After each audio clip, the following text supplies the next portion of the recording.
All right. Good evening. Welcome to week number 7. Wow, look at that. You've made it 7 weeks. Congratulations. That's awesome. That's awesome. So today's topic is going to be giving up what's known as perfectionism. Are you someone who struggles with being a perfectionist? All right. Does that hold you back, from going out and doing things or trying new things? Well, if it does, we're going to focus on that today. All right. And how we can overcome this obstacle of perfectionism. Right. So, story time real quick. As when I first started, coaching, right? It was very new. Like I said, I was a teacher. Talked to Key, was very comfortable with helping kids and, parents, who come in and they talk to me. And, I thought, I'll step out and I'll go try out some personal training. Let me go start personal training people. I didn't have much experience in it, but that's what I wanted to do. I wanted to always help people work out, right? So I graduated college. It taught me about all this stuff about programming and exercise and health and fitness and how to help people in this situation. But I didn't have any very much practical experience, right? At the time. And when I first started, I did what was comfortable, right? I was like, I'm gonna set people up with some killer workouts. I'm gonna make sure that they're sweaty, they're sore, they feel exhausted after their workout, and I thought that was the right thing to do, right? One of my first clients that I ever worked with, okay, this guy passed out during the session. We were on chest flies.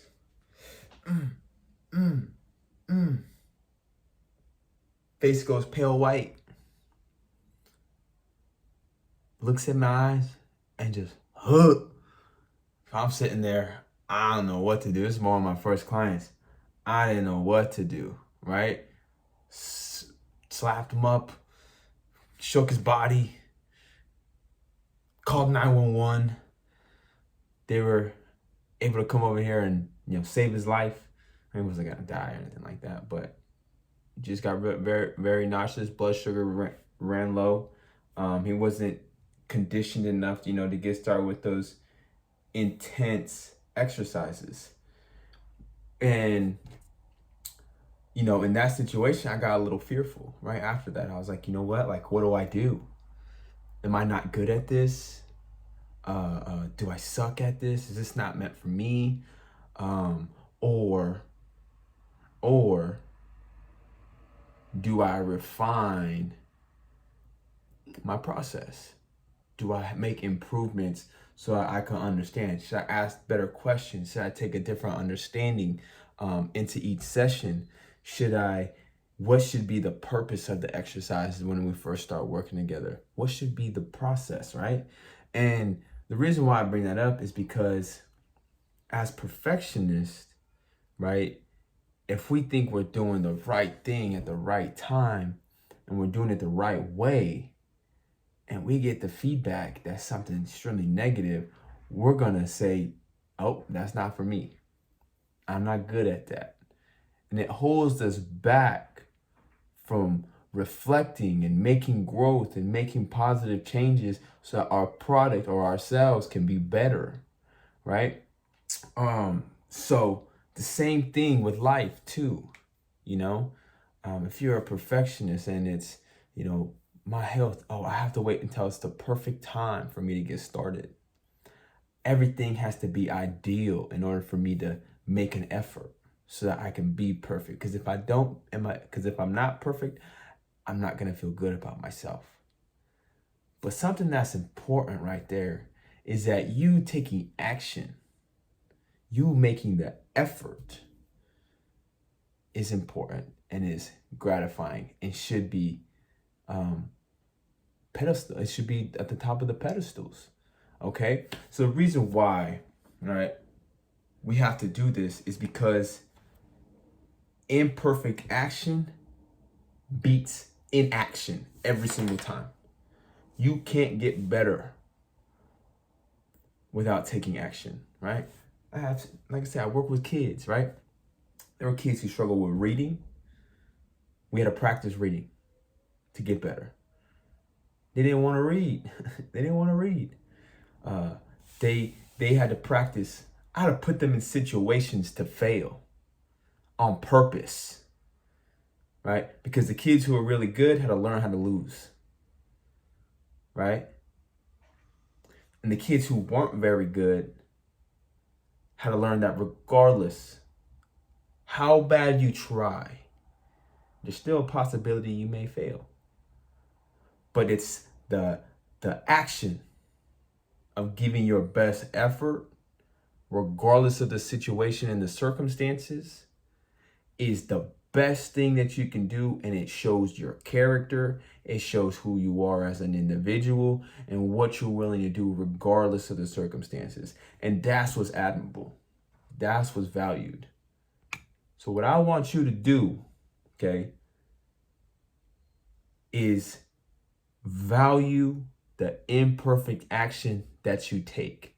When you start cooking, and you don't think you're a good cook, but when you start cooking, you get those first couple meals out, and they're all right. Maybe something a little burned, something a little undercooked. Maybe you don't taste exactly how you like, but you take a step back and you say, you know what? I'm proud of myself for cooking today. I'm proud of myself for making this effort to better my health, my lifestyle. I'm happy that I made the choice to get a healthy meal, because everything that I did there is going to help me get to where I want to be. But if you never took action with that, you wouldn't be able to say any of those things. So understand that your fear of failure is what's going to hold you back. If we don't confront this problem, it will continue to hold us back. And everybody's like, what's the solution to this? How do I fix this? You want to know how to fix it? You put yourself out there and you do these things. You take action, regardless of how you feel. Because oftentimes anxiety and those things are going to build up. And if you take action anyways. And then after you take action, you identify what went well. Don't even look at what you did wrong yet. What went well? Why was this a good decision? You look at those things, however more difficult it may be, okay? And then lastly, in the future, what could I do to improve? We do these three things. There's no failure. There's only improvements that can be made. Everybody has things to improve on. That's how you get over this, okay? So take action and then improve, okay? Let me see.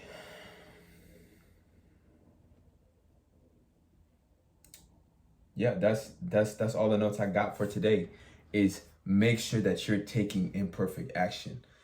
And then we go back, what I do well, what where can I improve? Okay?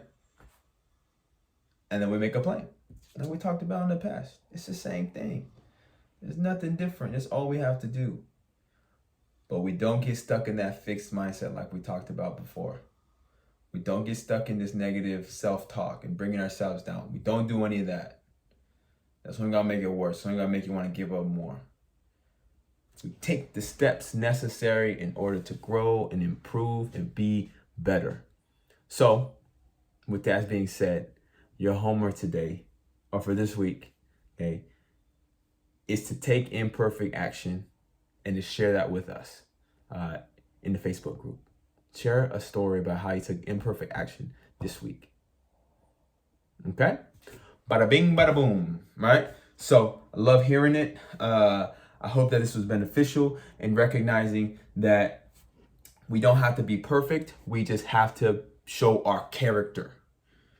We have to behave in ways that we're proud of, that are going to bring satisfaction to us.